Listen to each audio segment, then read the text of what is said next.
The boardroom door slammed shut with a cold finality, and Sandra Vesely felt the weight of humiliation burn across her face. Her baby's cries still echoed in her ears, each wail another nail sealing her fate. A single mother fighting for a job she desperately needed, she had just been thrown out of the CEO's office like an inconvenience, her dignity scattered across the marble floor. But life has a way of turning pain into miracles. Because within minutes, those same tiny cries that ended her chances would soften into giggles, and those innocent giggles would unlock not just a second chance, but a love story Sandra never saw coming. My beautiful family and friends, welcome back. If you're ready for another unforgettable story, do me a quick favor, hit that like button. Why? Because each like tells YouTube, this story is worth sharing with more people who might really need it today. Drop a comment below and let me know where you're watching from. I do read every single one, and it makes me feel like we're sitting together in the same room, sharing these moments heart to heart. And don't forget to share this video with someone you love. You never know, the story you share might be the encouragement they've been praying for. Most importantly, if you're new here, make sure to hit that subscribe button and turn on the notification bell. That way, you'll never miss a story when it drops. This isn't just a channel, it's a family. And when you engage, you're helping us build a safe space where real stories bring real hope.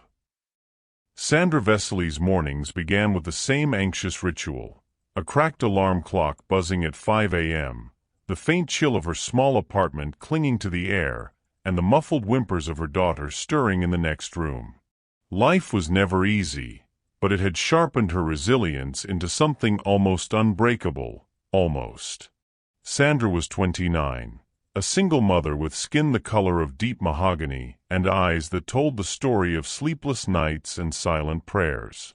She hadn't planned on raising a child alone, but plans rarely survived the storms of life. When her daughter Maya was born, the man she thought would stand by her vanished like a shadow at dawn, leaving nothing but broken promises and unpaid bills. Still, Sandra fought. She worked odd jobs, waitressing, temp secretary assignments, sometimes even cleaning offices late at night, anything to keep food on the table and the lights on in their cramped one-bedroom unit on the south side of the city. But the city was expensive, and bills multiplied faster than paychecks. Her refrigerator hummed a mocking emptiness most weeks. She often skipped meals so Maya wouldn't have to. Her shoes had thin soles that let the rain seep in, but Maya's tiny shoes always had to fit just right. Sandra's dreams of being a respected business consultant, dreams she once studied for at community college before life derailed her, were stuffed in the back of her mind like folded papers in a drawer. But then came an unexpected opportunity. A friend from her old college days whispered about an opening at Armitage & Company, one of the city's most prestigious firms. The role wasn't glamorous. It was for an executive assistant to the CEO, Alexander Carter, but it came with a steady salary, benefits, and a chance to finally stabilize her life. Sandra knew competition would be brutal. She also knew she didn't have much of a chance, not against polished applicants with designer suits and glittering resumes. But she had to try. For Maya. Always for Maya.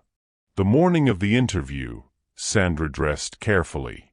She didn't own much that could pass as corporate chic.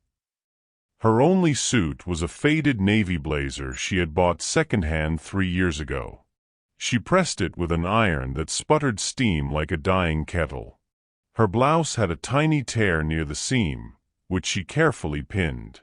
Her shoes were scuffed but polished to a dull shine. She looked in the mirror and saw exhaustion, but also determination.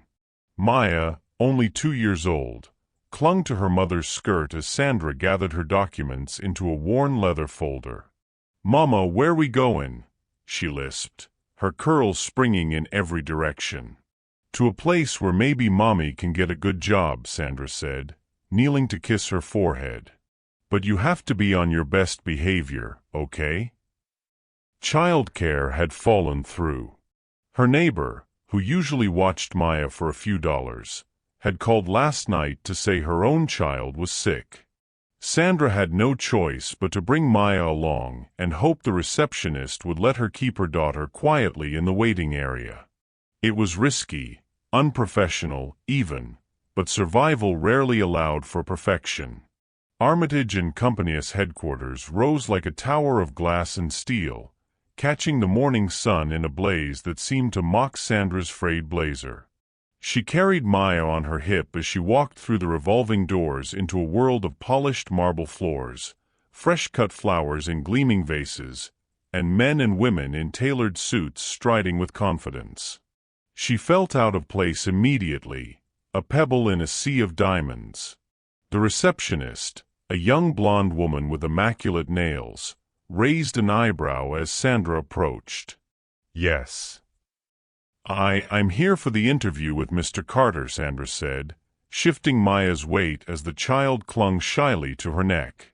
The receptionist's eyes flicked to the toddler. Her smile froze. "Children aren't permitted in executive offices." Sandra's heart stuttered. "Please. I had no other option today. She'll be quiet, I promise. Just, please let me try." There was a pause, then a reluctant sigh. "Fine. But if she becomes a disturbance, security will escort you out." "Understood." Sandra nodded quickly, relief and dread tangling in her chest. The elevator ride to the top floor felt like ascending into another universe.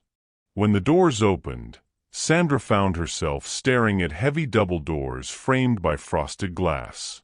She took a breath, balanced Maya on her hip, and knocked. "Enter," came a deep voice from within. The office was vast, with floor-to-ceiling windows framing the skyline like a painting. Behind a sleek mahogany desk sat Alexander Carter, the CEO himself. White, mid-40s, with sharp features softened only slightly by the gray at his temples. His suit looked like it cost more than Sandra's yearly rent. His eyes narrowed slightly at the sight of her child. Sandra swallowed.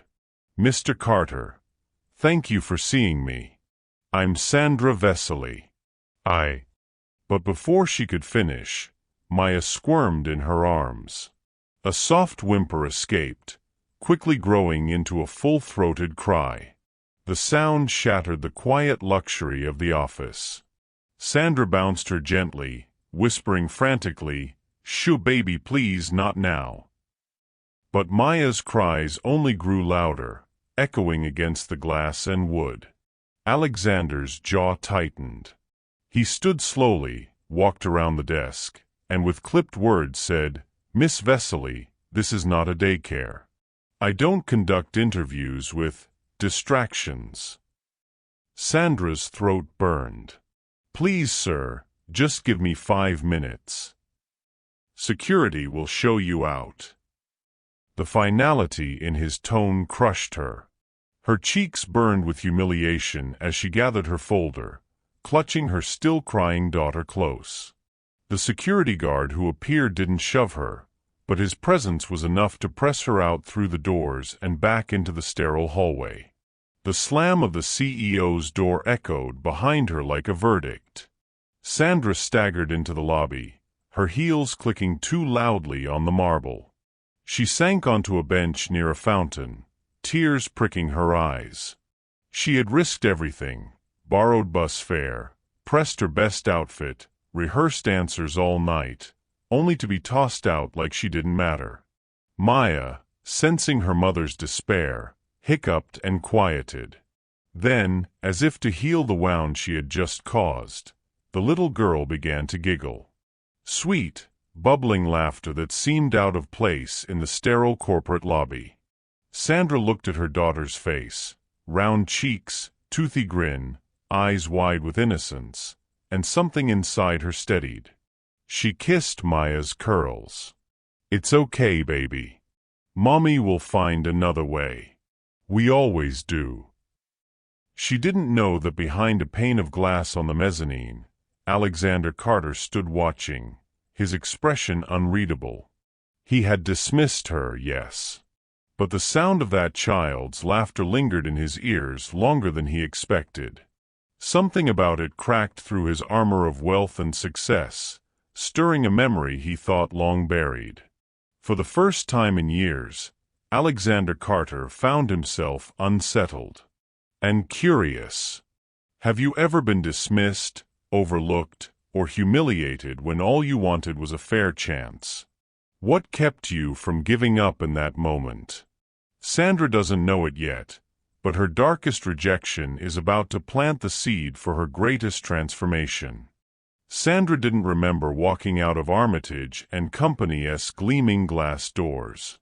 One moment she was clutching her daughter, the next she was outside on the busy city street, the roar of traffic washing over her like a cruel tide. She blinked rapidly, trying to keep her tears from spilling over. The rejection burned more than the cold air. It wasn't just the loss of a job opportunity. It was the sting of being seen as less than, as unworthy, simply because life hadn't given her the luxury of convenience. Because she had a child. Because she didn't fit the perfect mold. Maya's tiny hand patted her cheek, sticky with the remains of a breakfast banana. Mama, no sad. Sandra tried to smile through the ache in her chest. I'm okay, baby. Just tired. She wasn't okay. Not even close. She adjusted her bag on her shoulder and began walking toward the bus stop several blocks away. The streets downtown were a blur of expensive coats, briefcases, and purposeful strides. People moved quickly, eyes glued to phones, no time to notice the weary young mother carrying her child and dreams in equal measure. As she approached the crosswalk, she noticed an older woman struggling with her grocery bags near the curb. The bags were paper, sagging under the weight of canned goods, and one had split at the bottom, spilling apples that rolled across the sidewalk. Dozens of suited professionals walked past without pause. Some glanced, frowned briefly at the inconvenience, then carried on. Sandra slowed. She hesitated. She was already late getting home. The bus schedule was unforgiving, and missing one meant waiting nearly an hour with a toddler. But she couldn't just walk by. She shifted Maya onto her hip and crouched, scooping up the apples with her free hand. Here, ma'am, let me help you. The older woman looked up, startled. Her face was lined with age, her gray hair tucked under a wool hat. Oh, thank you, dear. These bags are heavier than I thought. Sandra gathered the fallen fruit and repacked the groceries into her own tote bag, then offered her arm. Come on, I'll help you carry these. The woman's eyes softened. You've got your hands full already. Sandra smiled faintly. We'll manage. Won't we, Maya? Maya giggled, reaching out a chubby hand toward the stranger. The woman chuckled. Well, aren't you a ray of sunshine? They walked slowly together, Sandra balancing the groceries and her child as they made their way to a small apartment building a few streets over. The woman introduced herself as Mrs. Whitaker, a retired schoolteacher who lived alone. I thought I could handle these bags myself, she said with a sigh. But I suppose I overestimated my strength. No shame in needing help, Sandra said gently. We all do sometimes. The words slipped out before she realized how much they applied to herself. When they reached Mrs. Whitaker's door, Sandra carried the groceries inside, setting them neatly on the kitchen counter. The apartment was tidy but modest, filled with bookshelves and the faint scent of lavender. Thank you, dear, Mrs. Whitaker said warmly. Most people would have walked right past me. Sandra shrugged. It was nothing. But it wasn't nothing. It was kindness, simple and uncalculated, the kind that cost her time she didn't really have but gave dignity to another human being. Before she left, Mrs. Whittaker pressed a small paper bag into her hand. "For the little one," she said. Inside were 2 oatmeal cookies wrapped in wax paper.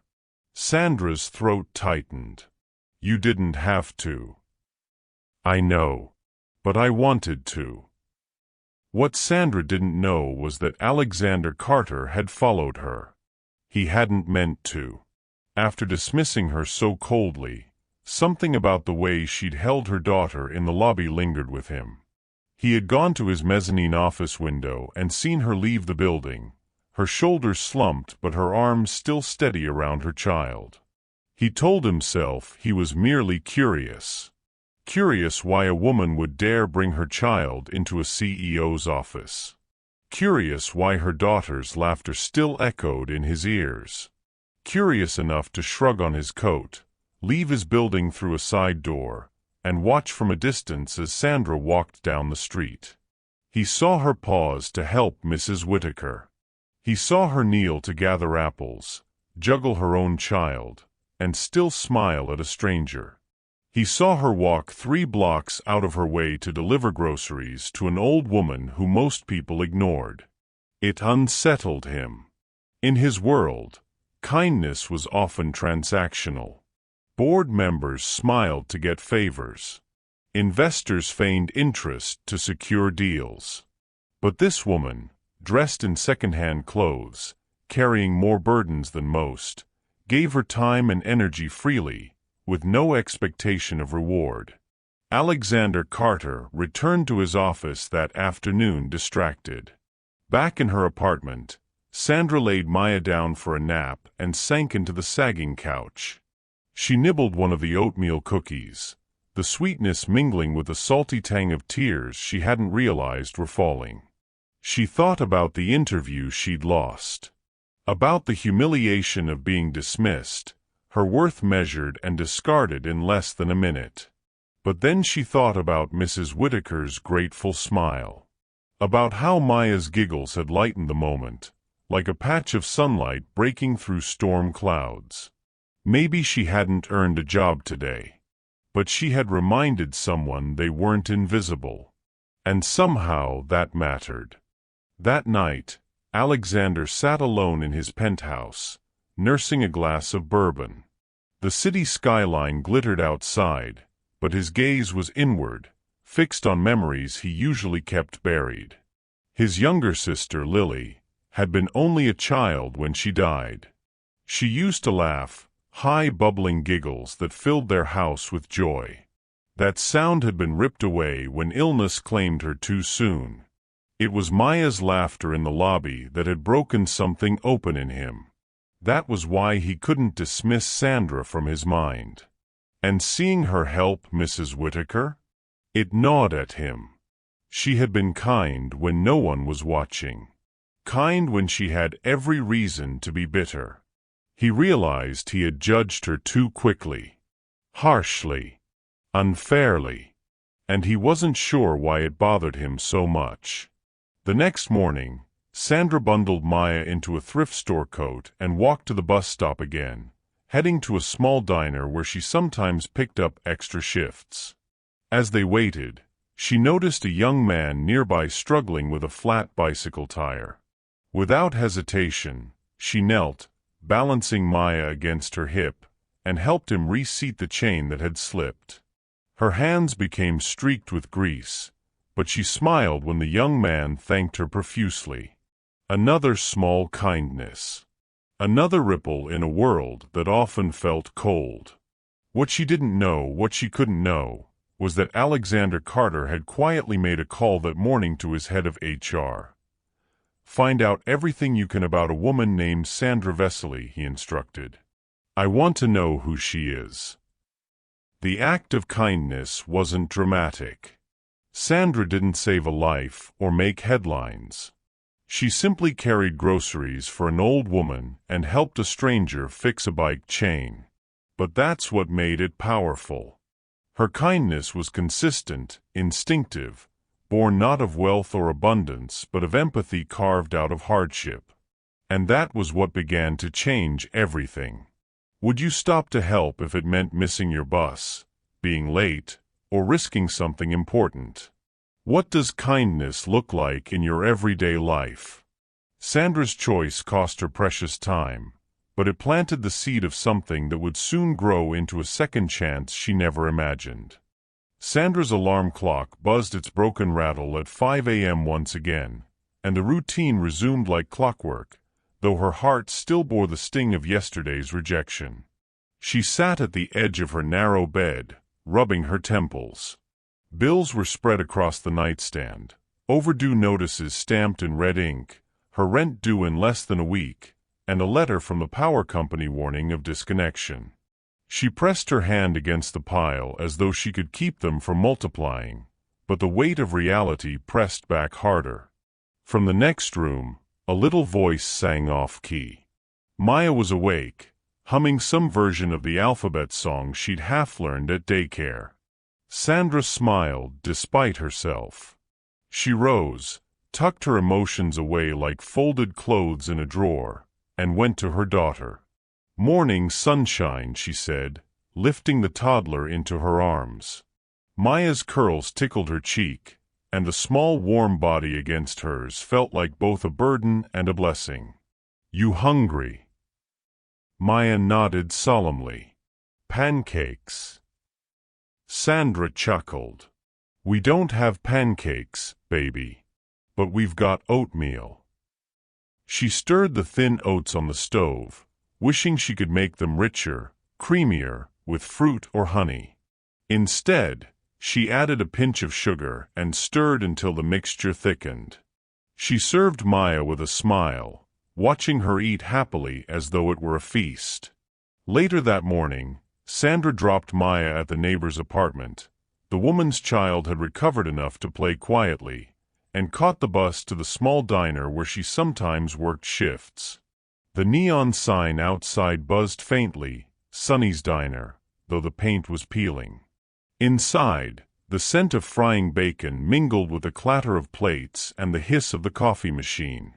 Sandra tied on her apron and slipped into the rhythm of pouring coffee, clearing plates, and offering tired smiles to truck drivers and office workers passing through. She didn't love the job, but she valued it. Every dollar mattered. "Hey Vesely," the cook called from behind the counter. "Table 4's a skin for more napkins." "I'm on it," Sandra said, grabbing a stack and weaving between tables. At table 4, a middle-aged man in a rumpled suit barely looked up as she set down the napkins. "About time," he muttered. Sandra swallowed the sting and forced a polite smile. "Here you go, sir. Anything else?" He shook his head dismissively. She walked away, shoulders squared. She had learned long ago not to let small slights burrow into her skin. Dignity wasn't about how others treated you. It was about how you carried yourself when no one treated you well. Around noon, an elderly couple came in, their steps slow, their hands clasped together. They slid into a booth, and Sandra approached with her notepad. "What can I get you folks today?" The man squinted at the menu. "Just coffee for me." The woman hesitated. "I'll have water." Sandra's pen hovered. She'd seen this before, customers too strapped to afford a full meal. Their clothes were worn, their shoes frayed. She smiled gently. "How about I bring you a small soup on the house? It's chilly today." The woman's eyes widened. "Oh, we couldn't." "It's no trouble," Sandra said softly. "Really." She returned with 2 steaming bowls of chicken noodle soup, sliding them onto the table with quiet grace. The couple thanked her in whispers, eyes shining. Sandra didn't tell them she'd pay for it out of her own tips. She didn't need thanks. She just couldn't watch someone go hungry while she had the ability to help. From across the street, through the diner's wide windows, a man sat in a sleek black car, observing. Alexander Carter had never been to this part of town. His world was boardrooms and penthouses, glass towers and Michelin-starred restaurants. But today, curiosity had led him here. He had instructed his driver to park inconspicuously and had been watching the diner for nearly an hour. He saw Sandra moving from table to table, quick with a smile even when customers were curt. He saw her crouch to wipe a spill without complaint, her back bent from long hours but her spirit unbowed.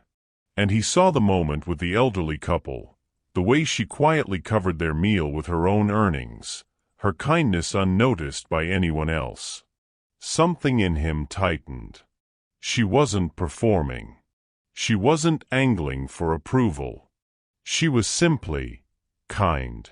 Always kind. Even when the world gave her no reason to be. For the second time in as many days, Alexander found himself unsettled. After her shift, Sandra collected Maya and carried her home. The sun had dipped low, casting golden light across the cracked sidewalks. Maya babbled about her day, about blocks and crayons, about a new song she'd learned. Sandra listened, nodding, holding her daughter's tiny hand as though it were the most precious tether to the world. When they passed the corner store, Sandra paused at the window display, diapers, formula, small luxuries she could rarely afford. She sighed, checked her wallet, and found only a few crumpled bills.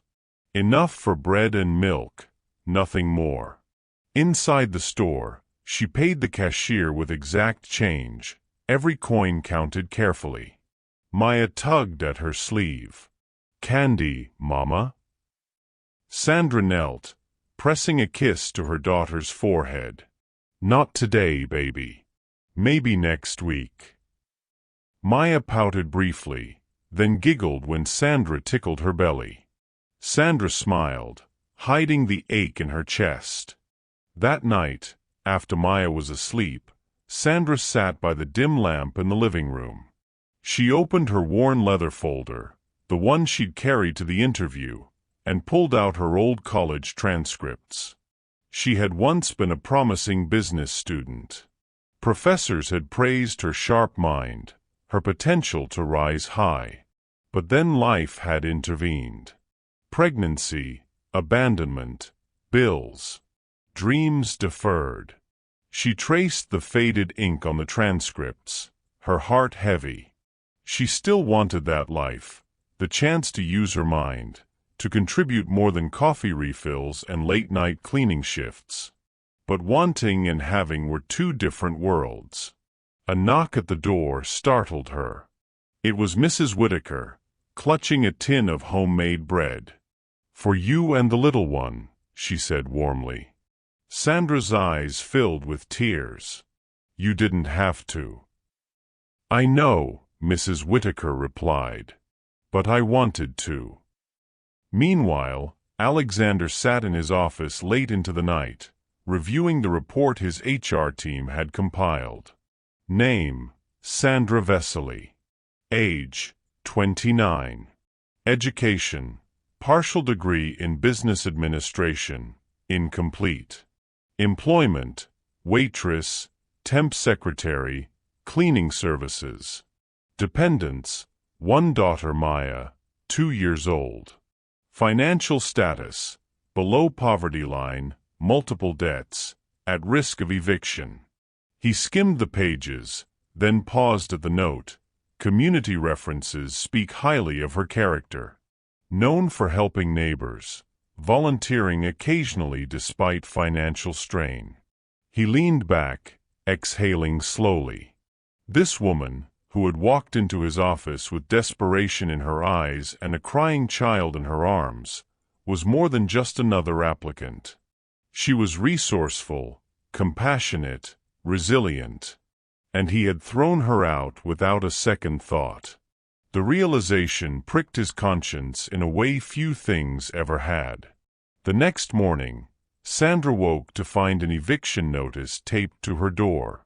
She sank to the floor, her daughter's sleepy face peeking from the bedroom doorway. Her chest tightened, panic clawing at her. But she forced herself to breathe, to smile for Maya. "It's okay, baby. We'll figure it out." Because she always did. Somehow, someway, she always found a way. She folded the notice, tucked it under a stack of papers, and carried on with the day. Dressed Maya. Fed her oatmeal. Walked her to the neighbors. Headed to the diner. Life demanded motion, even when hope ran thin. Have you ever kept moving forward even when the world seemed stacked against you? Sandra doesn't see herself as remarkable. She just does what she must to survive. But every small act of kindness, every moment of resilience, is building a story that's about to catch the attention of someone who can change her life forever. Sandra's life continued in the narrow rhythm of necessity. Wake before dawn, tend to Maya, serve coffee in plates, steal precious moments to read business textbooks and rehearse answers to questions she might never hear again. She had no time to ruminate on why a man in a suit had watched her for 2 days. She had work to do and a small child to keep fed and warm. Meanwhile, Alexander Carter moved through his world with a weight that had not belonged to him before. The memory of that child's laugh and the image of a woman kneeling to gather spilled apples orbited him with an odd persistence. He found he could not return to his usual detachment.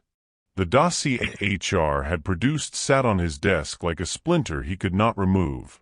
Notes about unpaid bills, a partial college transcript, testimonials from neighbors. There was also an unremarkable line about a woman who worked at a diner, who once bought a meal for a stranger too embarrassed to pay. Small details, trivial in isolation, until they were strung together and made a pattern. Steady, quiet generosity. He was a man accustomed to acquiring things, companies, art, influence. But character was not something he had learned to purchase. The truth was simple and unsettling. He had judged too quickly and now wanted to know more. Not because he sought to absolve himself, though the thought of that soothed him, but because he wanted to understand the force that made a person give when they had so little. If he was to learn, he decided, he would not interrupt the natural flow of her life. He would watch. He would create small opportunities, not grand tests, not manipulative traps, but situations that might reveal the ordinary choices that define a person. He instructed a trusted aide in HR to arrange a temporary placement through a third-party staffing agency.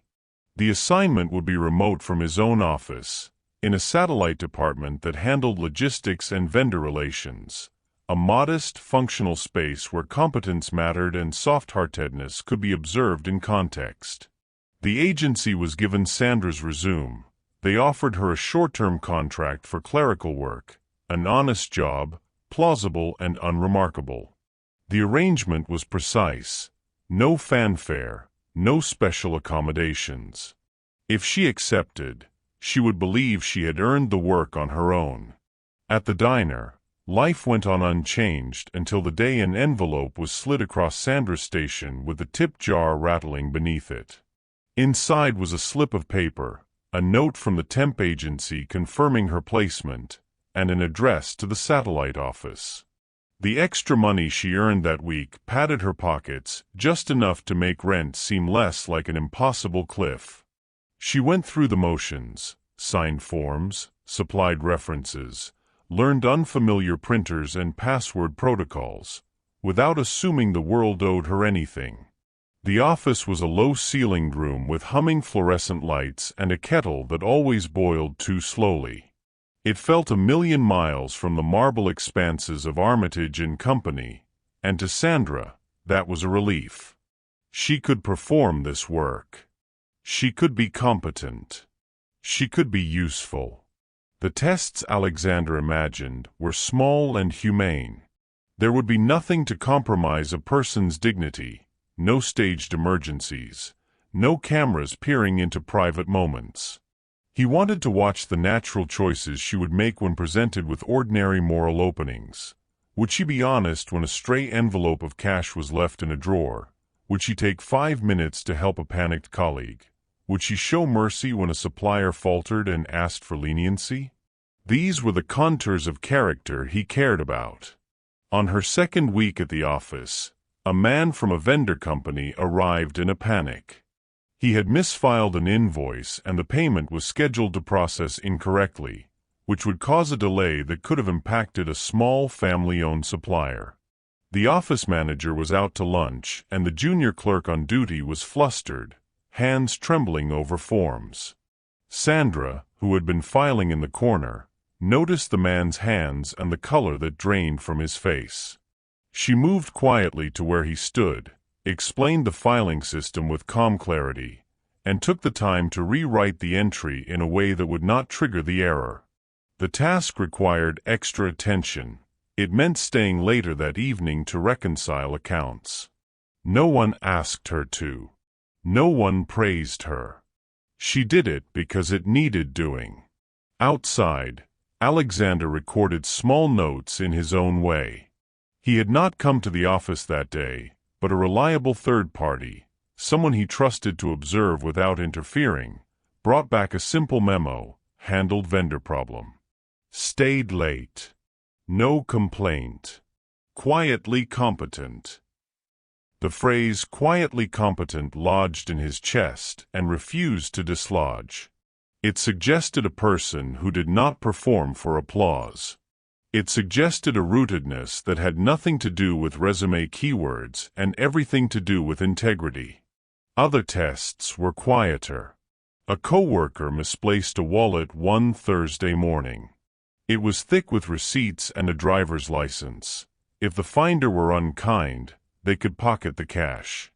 Sandra found the wallet wedged between the office couches when she arrived early to print reports.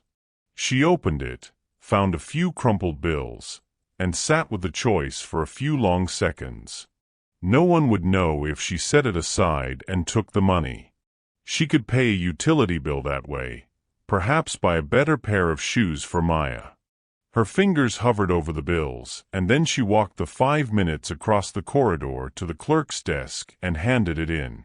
Her supervisor later thanked her in passing, a small, human exchange.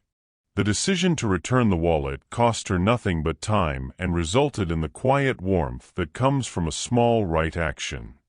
There were also moments that showed how her kindness extended beyond protocol. In the break room, she shared the egg salad sandwich she had packed with an intern who complained about missing a paycheck advance. He ate it with gratitude and an apologetic humility. He confessed later that his family had been less than kind. Sandra listened without judgment. She did not lecture him. She offered him the rest of her sandwich in silence and a folded-up granola bar tucked into his bag as he left. Word of her small generosity circulated slowly through the office, not as gossip but as a soft recognition that she was the kind of person one could trust to be decent. Alexander's observations multiplied. He read a string of brief HR notes about overtime logs, about whom she helped and how she framed the assistants. He learned that she patronized a laundromat 2 blocks away where she folded clothes late into the night to save on costs, that she sewed Maya's buttons when they came loose, that she read to her daughter from borrowed library books that had been taped and worn. The man who measured life in contracts and projections found himself moved by such intimate mundanities. Small acts, repeated, suggested a moral architecture that didn't need recognition. Not all the tests were lined up by design. Life offered its own trials. One evening, as a raw wind rattled the office windows, a group of interns were sent home early due to a citywide transit strike. The company created a shuttle list to transport those who lived farthest away, and names were chosen based on seniority and tenure. Names on the list were those with long histories at the firm, not the temporary clerks. Sandra watched colleagues confer and calculate distances by a detached metric that felt, to her, like arithmetic divorced from human consequence. She knew the cost to an intern who could not afford an extra night in a motel. She heard the silent worry in a young woman's voice as she asked if there was any other way. Sandra did not bargain with policy. She did not stage rebellion. Instead, she offered the only thing she had immediate control over, her shift. She spoke to the logistics coordinator and offered to stay overnight to cover any errors that might arise from her absence. It was an implicit exchange, her time for another's passage home. She lost a night's sleep and arrived at work the next morning with a bruise of fatigue beneath her eyes, but the intern had made it home. No one wrote commending notes about this. There was no newsletter to proclaim her name. The satisfaction was private, an internal ledger that credited her for being who she believed herself to be. Alexander's notes thickened. He could have sought out interviews, made calls that manufactured praise. Instead, he let the organic evidence accumulate. Not every action read as virtue, of course. There were moments, too, when Sandra's patience frayed. She raised her voice once in the office when a supplier's persistent rudeness became unbearable. She argued for fairness when a clerk attempted to shift responsibility onto someone with less seniority. These moments, recorded in passing memos, read not as scandal but as humanity, a woman whose kindness did not equate to passivity. The more Alexander watched, the more his own internal story shifted. He had always believed public generosity, philanthropic gifts, polished charity events, were the truest forms of goodness. He had been wrong. The moral weight of ordinary acts, the $10 meal bought for an old couple, the minute stayed late to fix an invoice, the returned wallet, these carried a gravity that philanthropy did not always reach. The difference was not scale, but authenticity. Where a press release sought applause, Sandra's acts sought only to repair and sustain. He began to notice patterns that made the man who negotiated mergers sit in his chair with a growing respect. Sandra did not speak ill of those who passed judgment on her. She did not demand special treatment. She took responsibility and extended compassion in equal measure. When confronted with incompetence, she taught instead of shaming. When she had extra, she shared without fanfare. When she had less, she still managed to be present for those who needed it. An informal test of another kind came when, on a Thursday in late autumn, the company decided to sponsor a small community outreach program, a Saturday event to clear and renovate a neighborhood playground. The initiative was more feel-good optics than anything else in Alexander's initial view. Executives suited up and took photos with children. The PR department concocted a press release. Sandra learned of the program from a flyer stacked by the office's bulletin board. She considered volunteering. The logical answer for her should have been negative. Work demands, a child to care for, rent waiting at home. Yet she signed up, because playgrounds mattered to little children, and because community was a fragile thing easily left to erode without the steady hands of those willing to do the work. The volunteer day arrived with drizzling rain that turned the playground's hardwood into mud. Most executives did not stay beyond the staged photo opportunity. They left early, citing urgent calls, the theater of generosity already performed. But Sandra stayed. She painted chipped rails with gloved hands, lifted broken boards with aching arms, handed a thermos of coffee to a volunteer who thanked her with a stunned look. She laughed when a child smeared paint across her forearm and then washed it away with a smile that made her eyes crinkle. Those who left for headlines missed the work. Those who remained did the real mending. Alexander, who had come only to observe, watched her from the periphery with an ache he did not fully understand. She did the heavy, unglamorous lifting of character where others sought photo ops. He could not name why he felt a rising mixture of guilt and admiration, but he felt it. Watching her get her hands dirty, content without attention, began to unravel something in him. He had built his life on the polished side of things. He had forgotten the sustenance of small, persistent decency. As weeks folded into months, the evidence mounted. Sandra's life did not transform overnight. The rent notices remained a threat on her counter. Maya still had only a few pairs of shoes. The work at the satellite office remained modest and unglamorous. But the pattern of how she lived, steadfast, quietly generous, resilient, refused to be explained away as luck or affectation.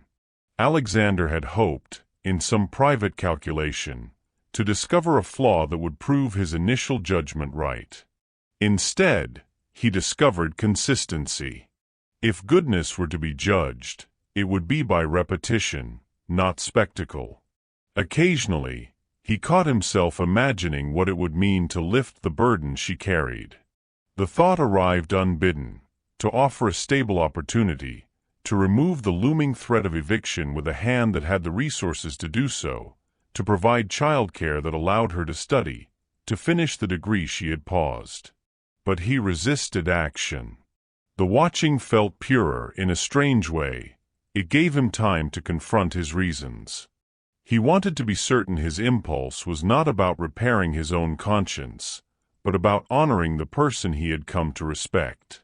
Alexander's observations altered more than his opinion of Sandra.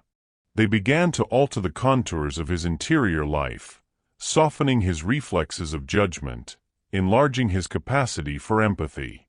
He found himself carrying details of her life like delicate objects: the way she laughed at Maya's gurgles, the way she smoothed a child's hair at the volunteer site, the way she returned a wallet without a thought.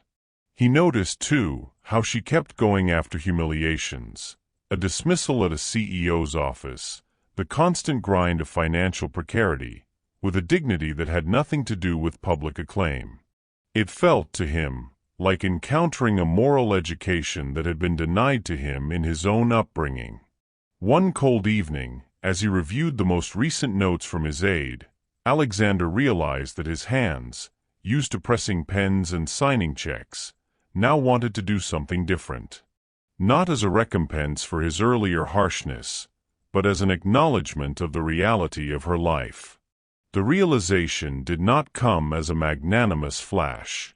It arrived quietly, like a tide that had been rising without his notice.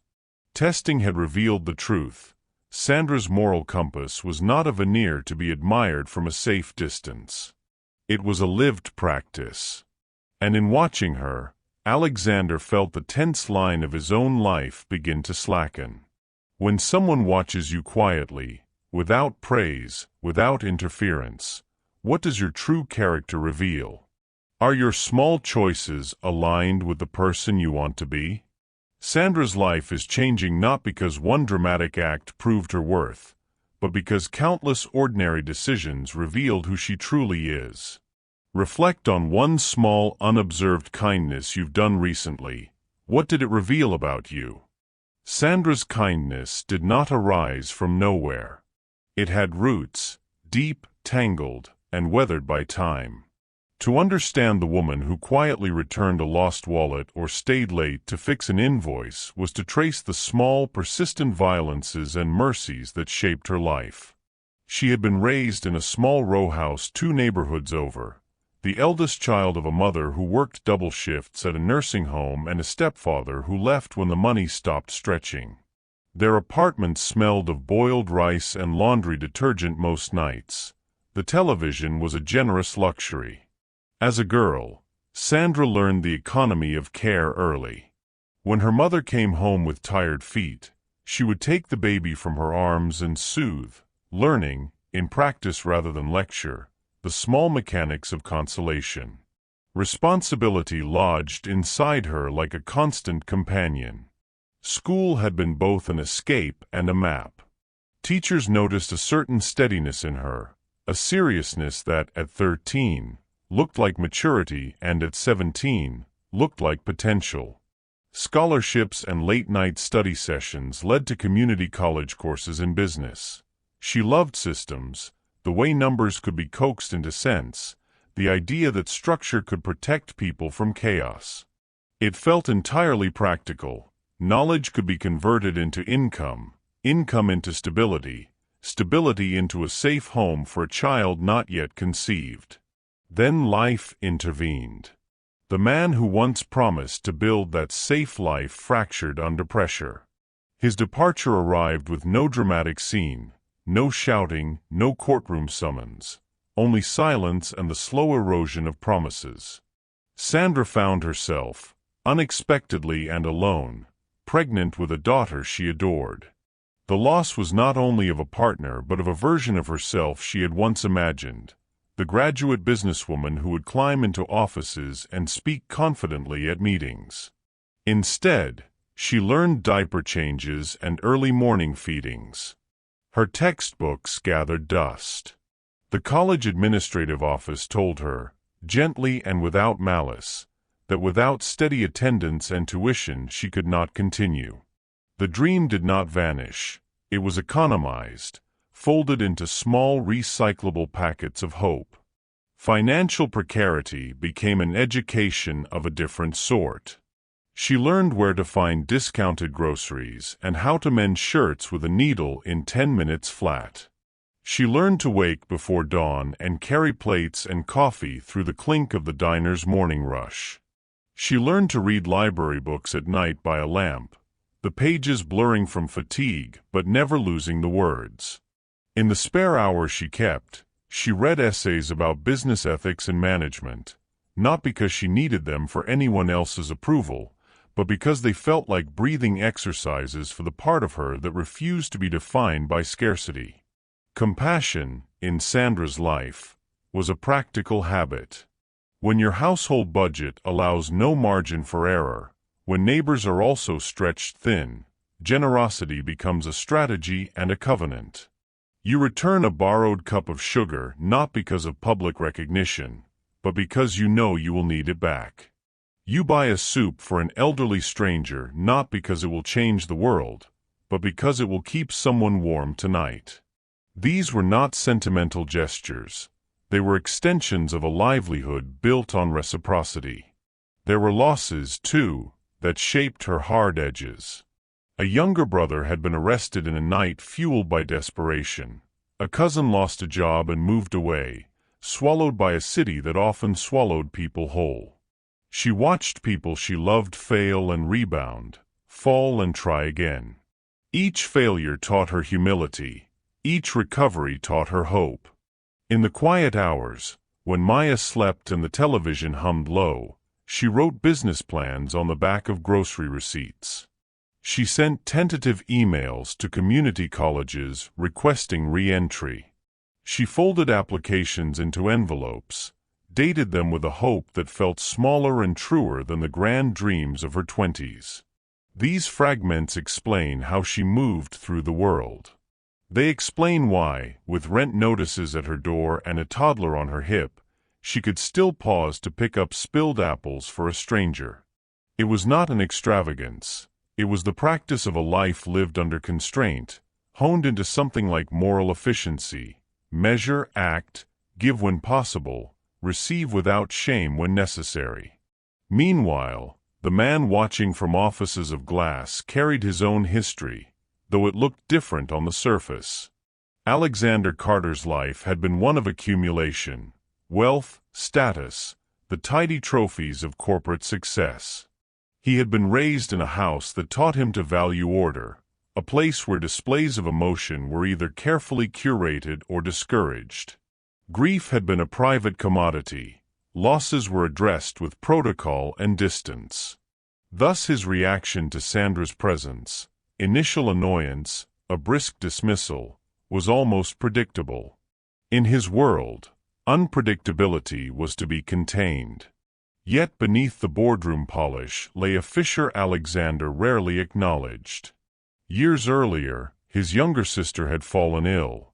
The house that once echoed with her laughter grew hollow when she died.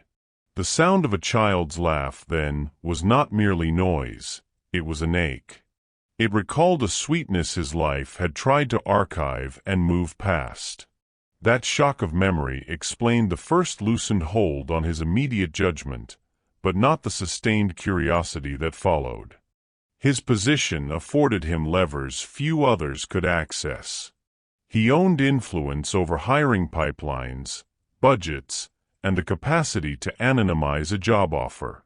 He presided over a foundation that wrote six-figure checks to clean water initiatives and education programs, efforts that made headlines and satisfied donors but seldom reached the granular integrity of grocery lists and rent notices. Watching Sandra, he began to notice that institutional largesse and lived dignity were not the same thing. He recognized, reluctantly, that a foundation check could not replicate the texture of being reliably present in someone's life. Hints about his true capacity and the complications of his motives began to surface in small ways. His assistant sent confidential notes, circumspect and clinical, about what options might be available: a permanent position in a different department, scholarships through the corporate foundation, short-term housing aid arranged through a partner nonprofit. Each suggestion was accompanied by a cost analysis. Alexander read them with the same scrutiny he applied to board reports. Decisions weighed less on moral impulse than strategic outcomes, and yet, as he watched Sandra's pattern of choices, the small, repeated acts of care, he felt an unfamiliar desire to align his resources with the human realities he observed. A crucial moment arrived when Mrs. Whitaker, the retired teacher Sandra had helped with groceries, recognized the man who had been watching from the perimeter. Quiet conversations between neighbors and phone calls that meant nothing in the tidy world of Armitage and Company translated into a portrait Alexander could not buy. Mrs. Whitaker offered, without flourish, a small history of Sandra: how she had mended a neighbor's hem on a Sunday, how she organized food for a single father down the block, how she read aloud at the library when the children turned out for story hour. These were the ordinarinesses that, assembled, constructed a clear image of character. For Alexander, the revelations were clarifying. He understood now that any action he might take would not merely be an intervention into poverty. It would be an engagement with a woman whose moral life was already rich. The problem that had unsettled him was not that Sandra was worthy of help. It was that his idea of help, shaped by philanthropy and optics, might miss the exact lever that would matter: opportunity that respected agency, resources directed toward sustained independence rather than episodic pity. He withheld immediate decisions, not out of cruelty but out of an emergent care that wanted to be thoughtful. He began to catalog possibilities that would not demean Sandra's dignity. A job offer could be framed as earned and transparent. Educational support could be structured as a scholarship to finish the degree she had started, contingent on participation but not punitive. Housing assistance could be organized through a partner nonprofit as a bridge, not a gift that replaced self-determination. He debated each choice internally, conscious that an impulsive rescue might do more harm than good. In these private deliberations, the outlines of a plan began to take shape, one that would, in time, become the architecture of her second chance. But before he moved, he continued to watch. He wanted to be sure the woman he had observed in a corporate lobby and a diner and a playground volunteer was the same woman when life pressed hardest. He wanted to know that kindness, for Sandra, was not performance but bedrock. The past, for both of them, had done its shaping. Sandra's history explained why she gave what little she could. Alexander's loss explained why a child's laugh could crack his practiced indifference. Their lives had prepared them for an encounter neither of them yet understood fully, one that would test the edges of power, dignity, and the possibility of receiving without losing oneself. What in your past teaches you to give or to hold back? How would you support someone in a way that preserves their dignity? Take a moment to think of one practical thing you could offer someone today that honors both their agency and their need. The shape of their lives began to curve toward one another, not with fanfare but with small, deliberate adjustments.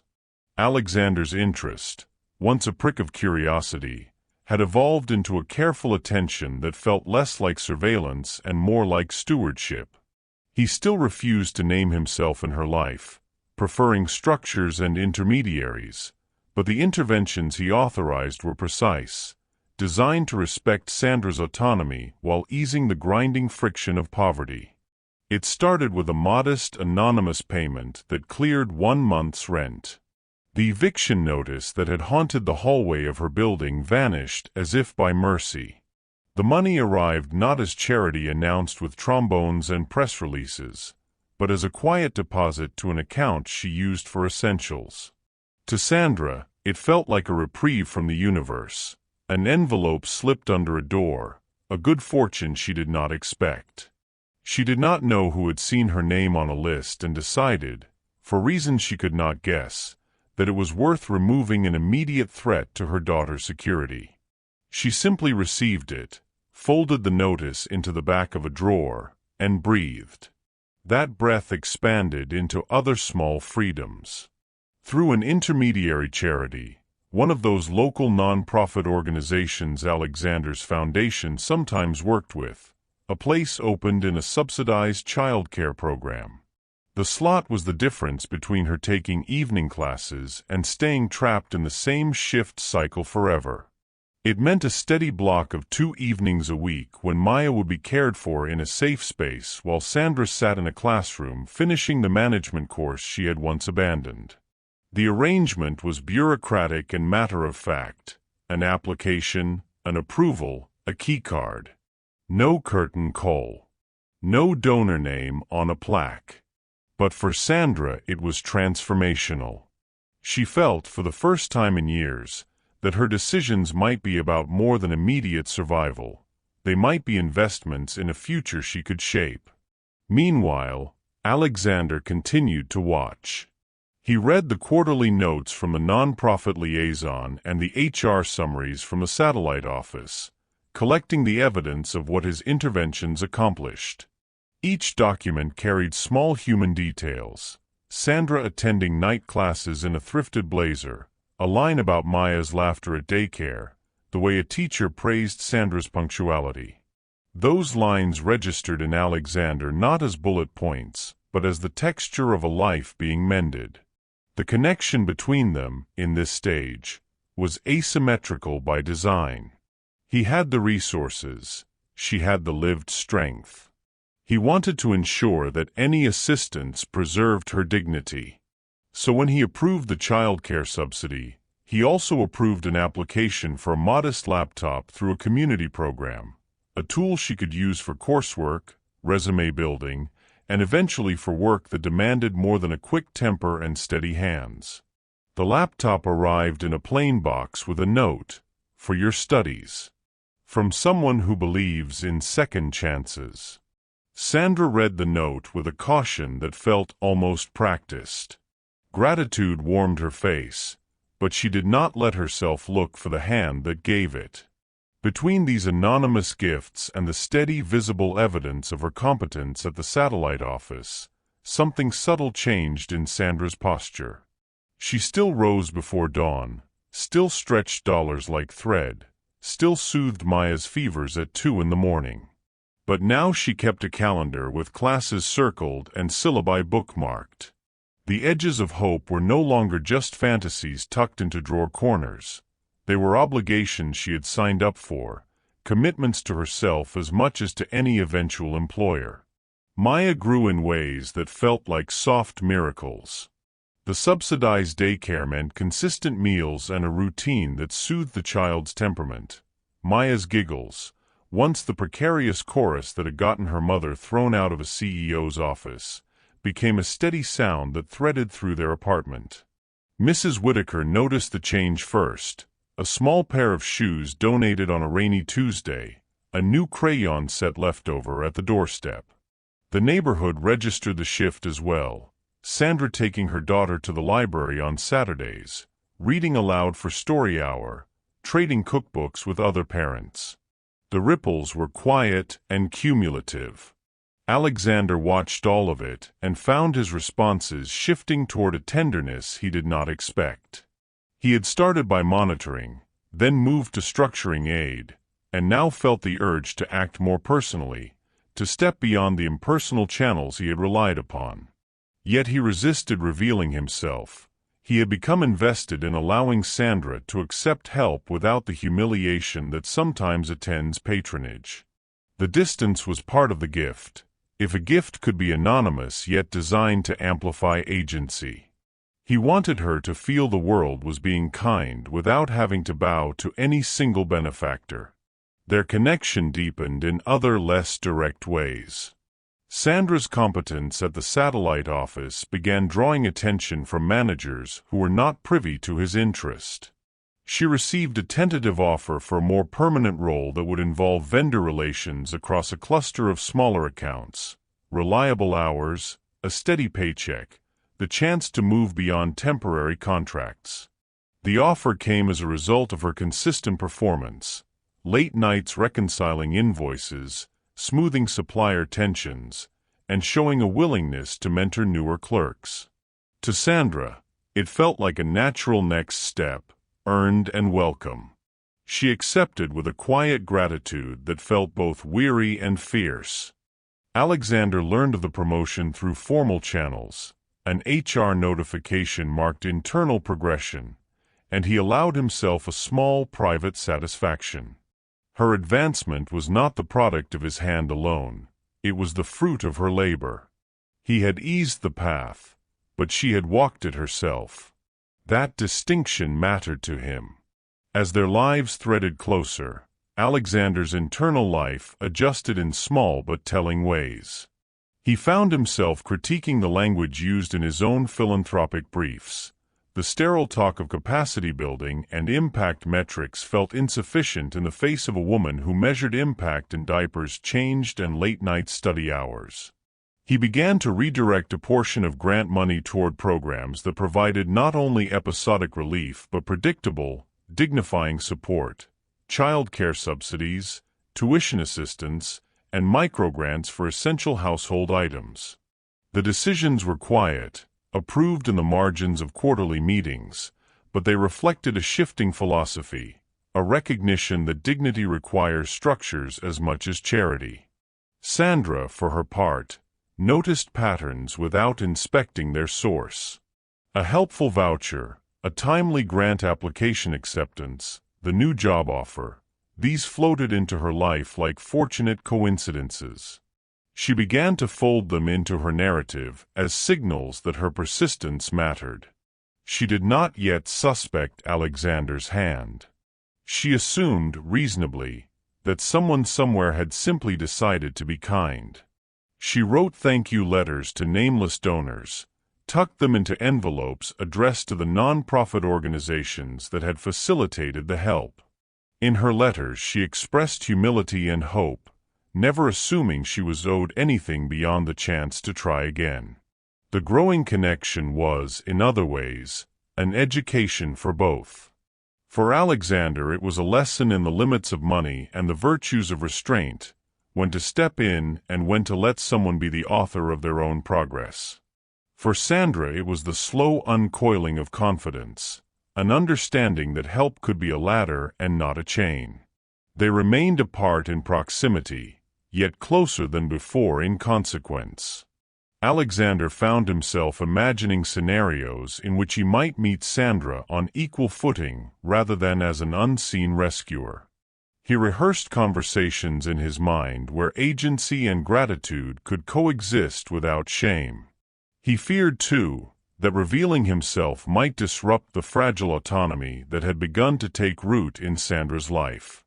For now, he watched and adjusted, an invisible architect arranging scaffolding that would one day support larger changes.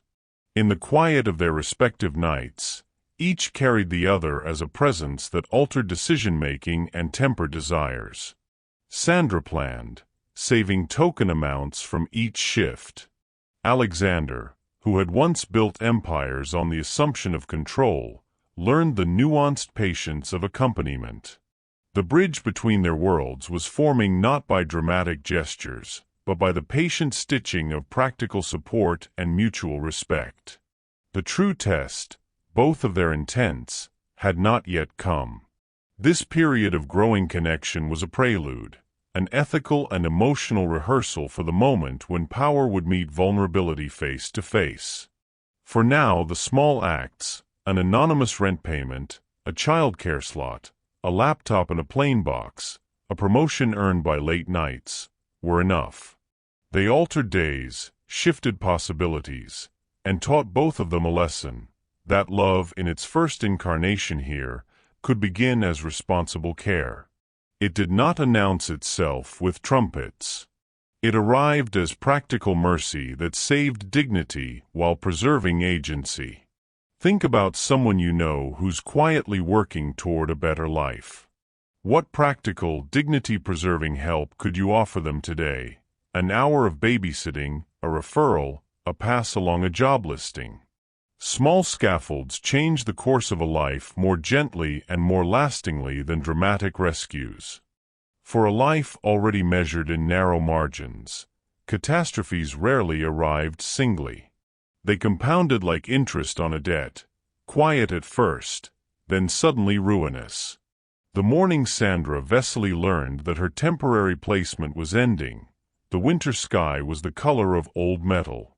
A corporate memo had circulated overnight, a restructuring of satellite operations, consolidation of accounts, elimination of several short-term roles.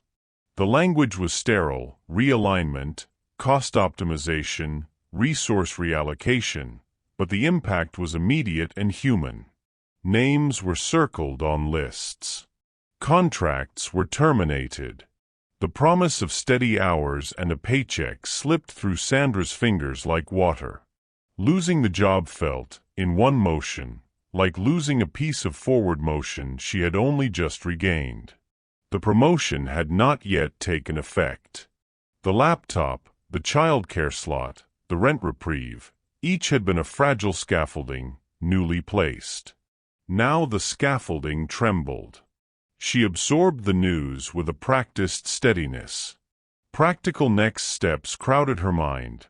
Call HR, ask about severance, check unemployment options, revise the budget.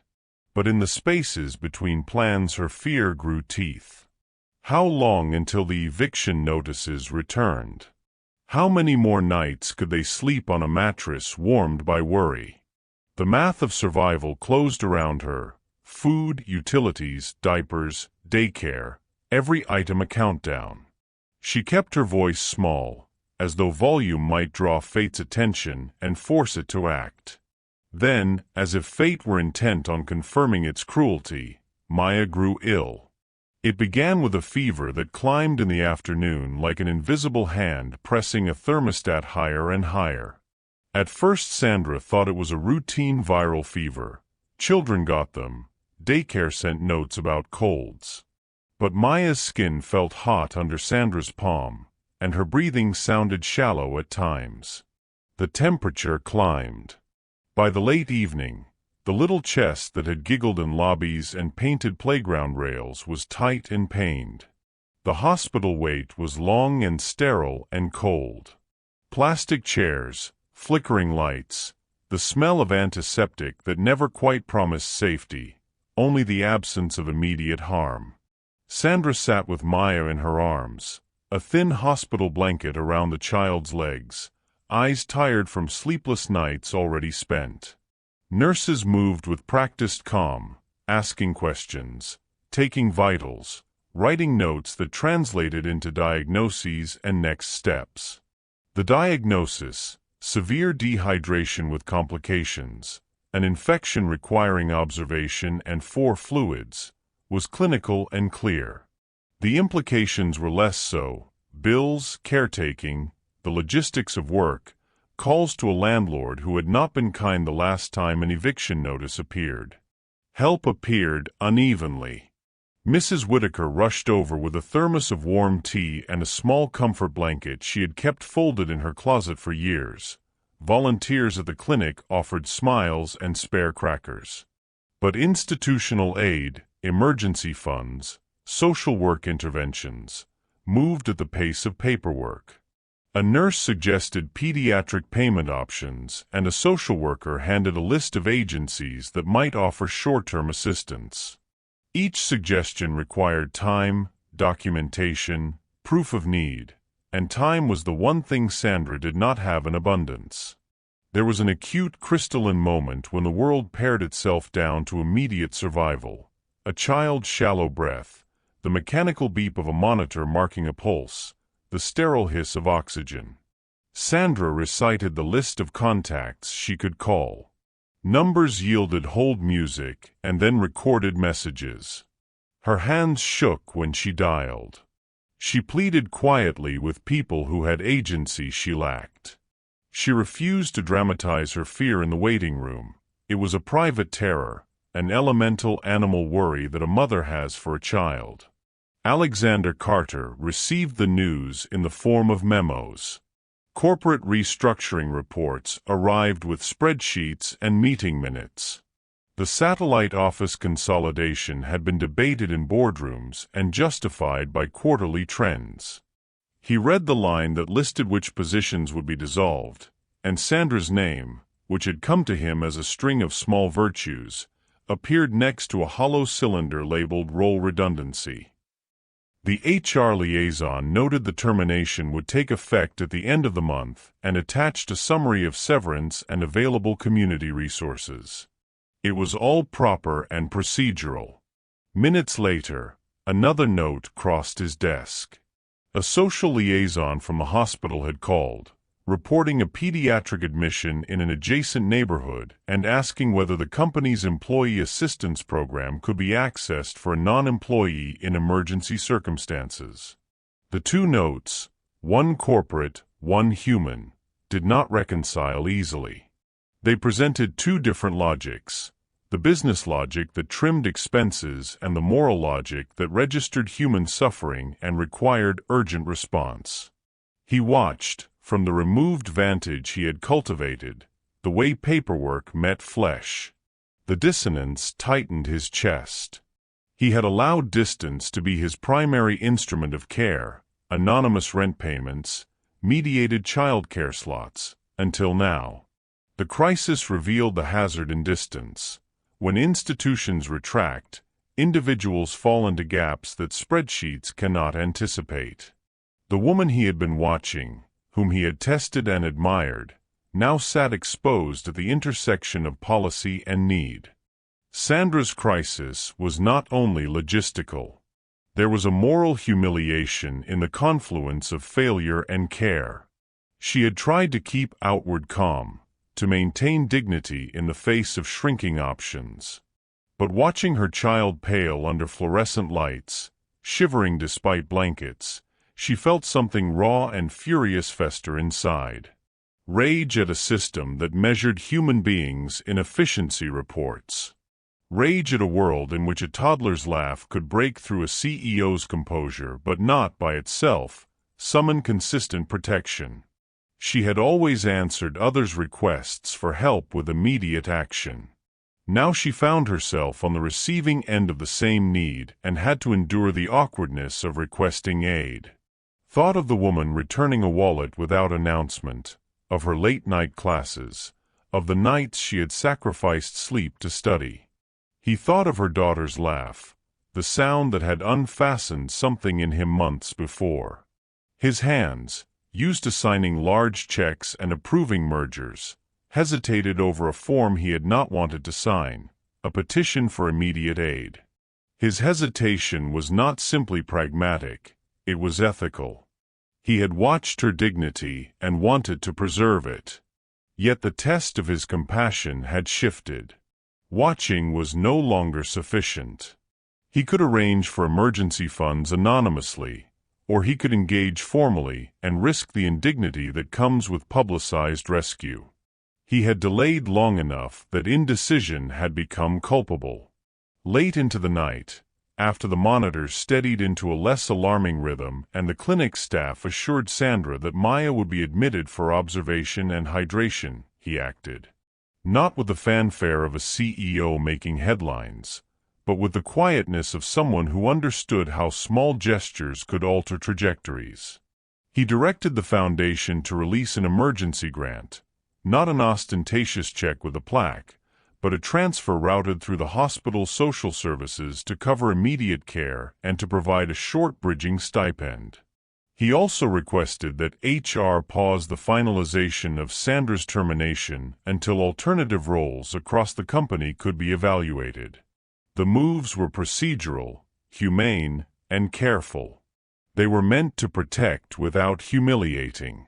He insisted the grants be set up in a way that could not be traced to a single executive's whim.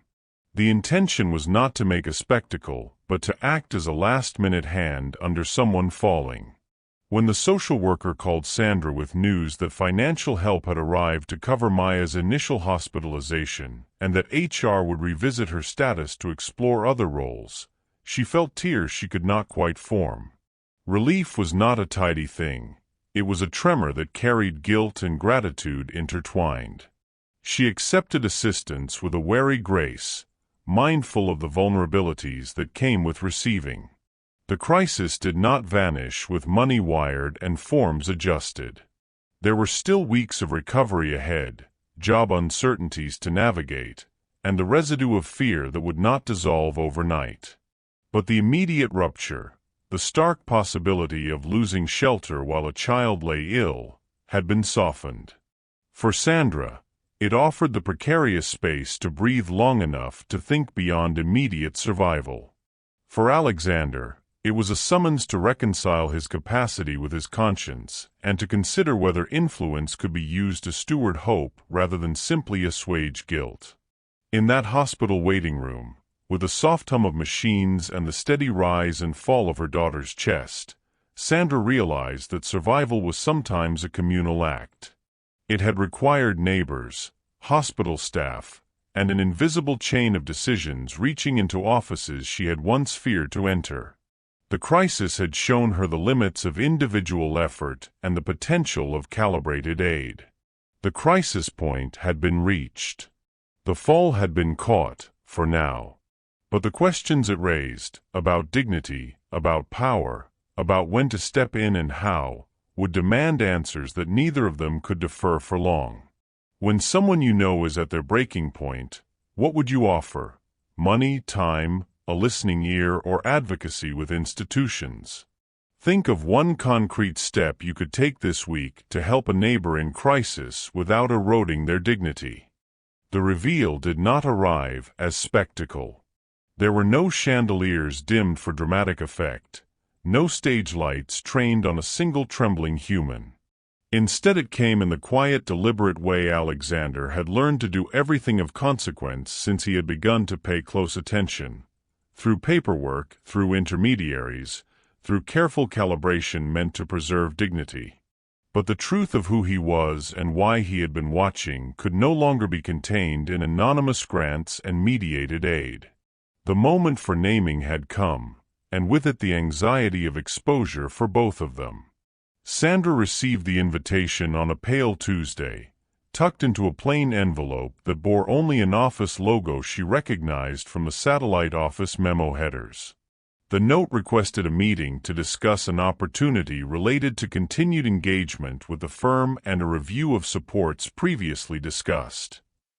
It promised nothing and everything at once. She nearly set the paper down and let it rest among the other envelopes that had once signified only bills. Instead, she drew a breath, smoothed her thrifted blazer, and resolved to go, because decisions had to be met directly, particularly those that might alter the course of her and Maya's life. The meeting place was not the CEO's penthouse nor the oak-paneled boardroom she had once been asked to leave. It was, deliberately, a neutral conference room on the building's third floor, modest, sunlit, a space where power could be present without performance. Sandra arrived with a tightened pulse and an economy of expectations. She sat opposite a man whose presence weighed more than his words.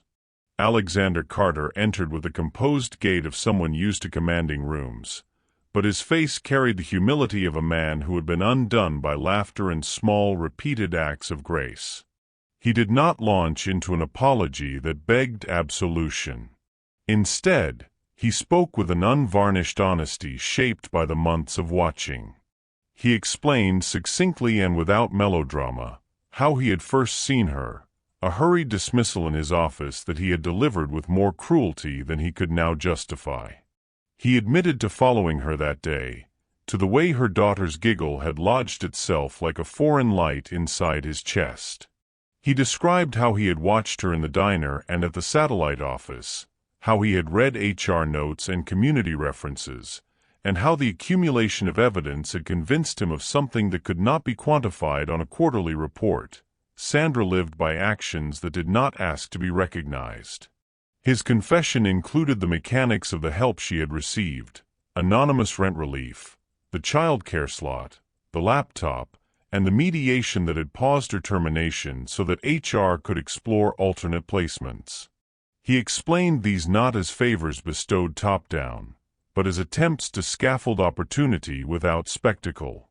More important than enumerating the gifts, he tried to explain the motive, an awakening to the moral gravity of ordinary compassion and a sense of accountability for an initial cruel judgment. He made clear that the assistance was not an attempt to purchase pity, but to create a bridge that allowed agency to return to someone who had been struggling to maintain it. Sandra listened without expression, her face a steadying panel. She had learned to accept help and to hold off on gratitude long enough to measure its implications. She had been raised to receive with thankfulness, but also with eyes open to the asymmetric power relationships that often accompanied largesse. Her life had taught her the difference between charity that condescended and support that respected. This conversation, she intuited, was about revealing a hand that had rearranged the scaffolding of her days. What she did not yet know was whether that hand would demand repayment, insist on visibility, or require a narrative that placed her as a symbol rather than as a person. When Alexander spoke of regret, of haste and of failure to see her fullness on their first encounter, his voice did not plead. It simply acknowledged. He articulated an intention he had refined over months, to offer a permanent position within the company that would honor her competencies and to underwrite her continued education so that she could complete the degree she had left unfinished. He proposed a mentorship arrangement rather than a charity, a title and salary that recognized work she had already performed with competence, and a support plan for childcare to ensure Maya's routine would not be destabilized by new hours. He framed each element as a means of expanding her agency, not of extracting gratitude. There was an awkwardness in the air that had nothing to do with money. Alexander spoke of feeling moved, of a memory of his sister's laugh unearthed by Maya's, admissions that had a tenderness he had not expected to feel capable of showing. The admission of tenderness threaded uneasily with the power differential between them. He was a man who had spent decades accumulating leverage. She had known scarcity her whole adult life. He tread carefully, aware that what he offered could be mistaken for purchase, and aware as well that his own motives might be messy, a mix of contrition, admiration, and a nascent affection that had grown quietly from repeated observation. Sandra resisted the instinct to perform gratitude. Her posture remained guarded. She needed to see the contours of the offer in practical terms: job description, salary range, reporting lines, development milestones. She needed assurances about what autonomy she would retain. She asked, not with accusation but with the practicality of someone who had managed households and budgets with precision, about timelines and expectations. Alexander answered with measures he had prepared in advance: a clear title, a salary that would stabilize housing, structured educational funding that would remain in her control, and a stipulation that her acceptance would in no way be a public spectacle. His aim, explicitly, was to avoid the humiliation of a rescue framed as charity. The room settled into a quiet that could have been relief or wariness. Sandra's mind catalogued possibilities and risks. Taking the job would mean transitioning from survival shifts to a structured professional day, changes to childcare routines, and the difficult task of trusting a man whose dismissal had once cut her to the bone. Declining could mean maintaining the dignity of independence, but at a cost that included continued precarity for her daughter. Her love for Maya bent the scales toward opportunity. She wanted to be the author of a future she could narrate with her own language, not one impressed upon her by an external savior, however well-meaning. When Alexander finally stepped beyond structural offers and spoke in a human register about being moved by the sustained consistency of her kindness, it registered differently. He did not promise romantic proclamations. He articulated instead a respect that had developed into something fuller, an attraction to her steadiness, an admiration for the moral architecture of her life. He acknowledged the inappropriateness of presuming reciprocity for feelings born of power. He offered gently to be present in ways she might want, a mentor if she desired guidance in the corporate world, a benefactor if she wanted quiet support, and nothing at all if she chose to keep her life disconnected from his. Naming such feelings complicated the equation. Gratitude could not be the currency for romance.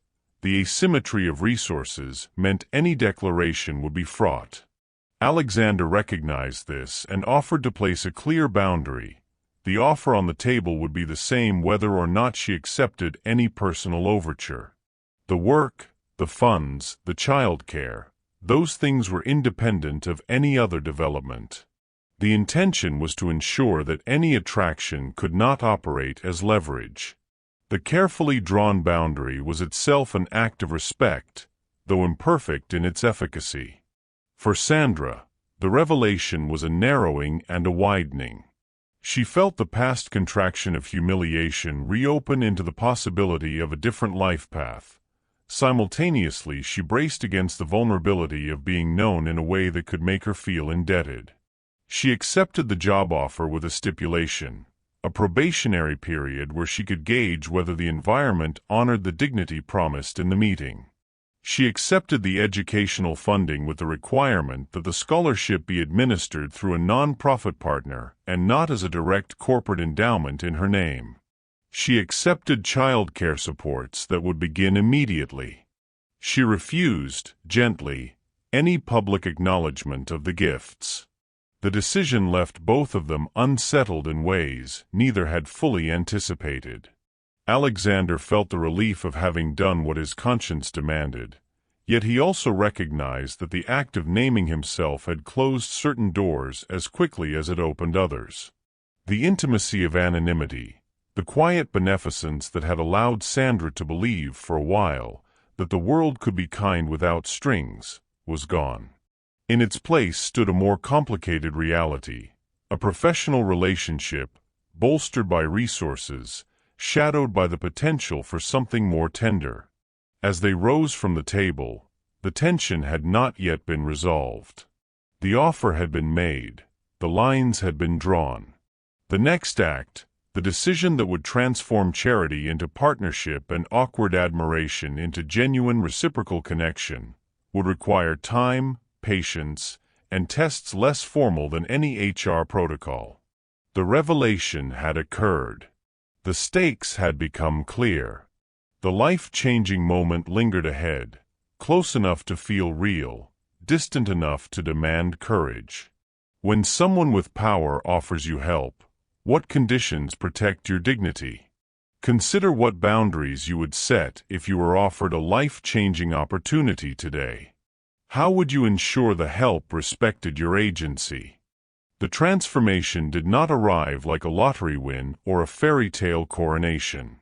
It arrived as the accumulation of choices, small, steady, deliberate, made by two people who had learned, in different ways, how to respect dignity. Sandra's life shifted because the scaffolding Alexander had helped assemble met her readiness to climb. What she received was not charity dressed as obligation, but opportunity matched to competence. A permanent role in vendor relations with a salary that covered rent and savings, structured educational funding routed through a non-profit so she owned the process, and a predictable childcare routine that gave her hours back for study and rest. With those practical changes came intangible but powerful effects. The constant ache of survival eased enough for Sandra to breathe in the margins. She enrolled in evening classes and finished the management degree she had once been forced to pause. Her confidence was not loud, it was a quiet recalibration. She learned to speak in meeting rooms with the same steady clarity she had shown while reconciling invoices at midnight. When she negotiated terms with suppliers, she did so with a calm born of long practice, of having had to make one paycheck cover many mouths and knowing how to stretch both money and mercy. Housing stabilized. Eviction notices were a memory that no longer defined the rhythm of her nights. Maya's laughter, the same sound that had first lodged in a CEO's chest, became the steady soundtrack of their mornings. A child who had learned safety and whose giggles echoed in a home no longer hollowed by fear. Mrs. Whitaker's knitted gifts and neighborhood kindnesses continued, but they were joined now by institutional reliability, a healthcare plan that did not vanish when a bout of illness arrived, a work schedule that allowed sick days without panic. The moral arc of her life, the way her kindness had always been woven into her survival, remained intact. Sandra did not stop returning wallets or buying soup for elderly strangers. The gestures that had defined her character before wealth entered her orbit continued. They were now amplified by resources rather than erased by them. The reward had not changed her essential self. If anything, it allowed her generosity to be more deliberate and sustainable. Alexander's transformation was less visible, but no less profound. He stepped back from being the anonymous hand and into a position of accountability. He restructured parts of his foundations, giving to prioritize predictable support over headline-grabbing donations.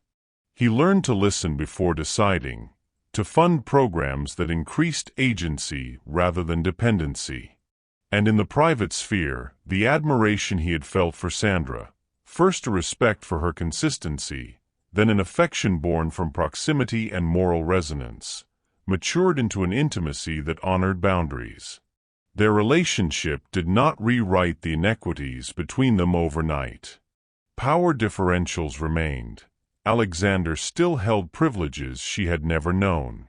What changed was how they navigated those differences.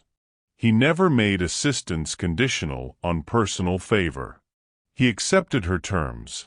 Transparency about offers, non-profit administration of funds, and the freedom for Sandra to decline anything that felt invasive. When personal feelings grew on both sides, they were handled with the same care. Conversations about consent, about public perception, about what it would mean for Sandra to enter a life where love and dependence might blur. She chose slowly and with her eyes open. When love did take root, it did so in plain spaces, a shared coffee after volunteer event, a cautious walk in a city park while Maya trailed behind on a scooter, quiet conversations about books and childhoods and the small embarrassments that make honesty possible. Alexander learned to step away from unilateral decisions and to ask rather than assume. Sandra learned to accept help without shrinking. Their affection grew from mutual regard rather than the spectacle of rescue. It became, in its best moments, partnership, two people choosing to build a life that honored both past scars and future hopes. Publicly, Sandra remained herself, the woman who once had her dignity threatened in a CEO's office and who later returned a lost wallet because it was simply right. The world saw her as competent and kind. Colleagues respected her work. Her daughter's giggles became the familiar musical note in office holiday videos. Never staged, always genuine. Privately, The couple found ways to blend households, honoring routines that preserved Maya's stability and Sandra's autonomy. Alexander proposed in a simple, unadorned moment that mattered because it was mutual. They were neither theatrical nor furtive. Their vows, when they came, were formed from promises to protect dignity, to speak honestly, and to share power where it mattered. The final echo of the story was not a single dramatic payoff, but a sustained ripple. Sandra launched a community initiative through the company's adjusted philanthropic arm, a mentorship and subsidy program that paired parents pursuing education with steady childcare and skills training. She became, quietly, a steward of the very dignity that had been extended to her, a bridge builder who ensured other lives might find the same quiet chance she had been given. Alexander continued to support the program, but did so in a way that elevated voices like Sandra's rather than monopolized them. On a small scale and in large visible ways, their lives testified to a simple truth: kindness, consistent and authentic, transforms not because it is flashy but because it is ongoing. A toddler's giggle had bent the arc of one man's attention, and that attention, refined and restrained, had been converted into scaffolding that let a bright, capable woman climb. The reward was not a sudden erasure of past struggle but the creation of durable possibility: steady work, completed education, a home, a child who could go to school without fear, and a love that was reciprocal rather than transactional. The story ended not with a curtain fall but with doors opening. Sandra stood at many thresholds: professor in a classroom visiting as a guest speaker, manager negotiating contracts, mother watching Maya master a bicycle. She remained, in essence, the same person who once picked up apples spilled on a sidewalk. But now she had room to offer more than she could before. The life changed. The heart that made it kind did not. What small, steady kindness could you offer today that preserves someone's dignity? An hour of mentorship, a referral, reliable childcare, or a paid internship? Think about how you might be the bridge someone else needs, not to rescue them, but to let them climb. Thank you so much for watching this story all the way to the end. If this touched your heart, then you're going to love the next one. It's just as powerful, and even more intriguing than you can imagine. So don't stop here. Check out more videos on my channel and continue the journey. I'll be waiting for you on the other side of that story. See you there.